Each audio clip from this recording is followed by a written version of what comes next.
أعوذ بالله من الشيطان الرجيم. لقد كفر الذين قالوا إن الله هو المسيح ابن مريم وقال المسيح يا بني إسرائيل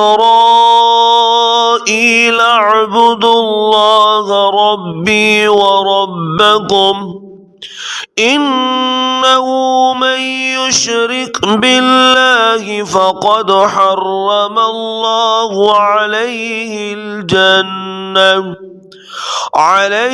الجنة ومأواه النار وما للظالمين من أنصار.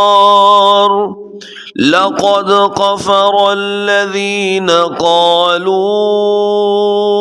إن الله ثالث ثلاثة وما من إله إلا إله واحد وإن لم ينتهوا عما يقولون ليمسن الذين كفروا منهم عذاب أليم.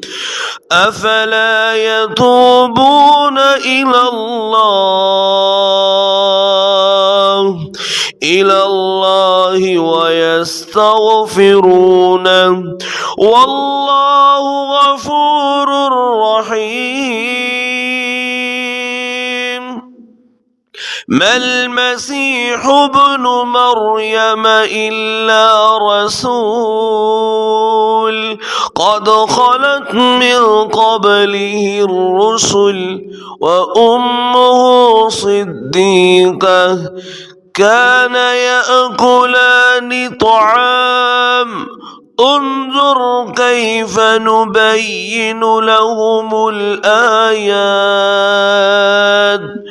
لهم الآيات ثم انظر أنى يؤفكون.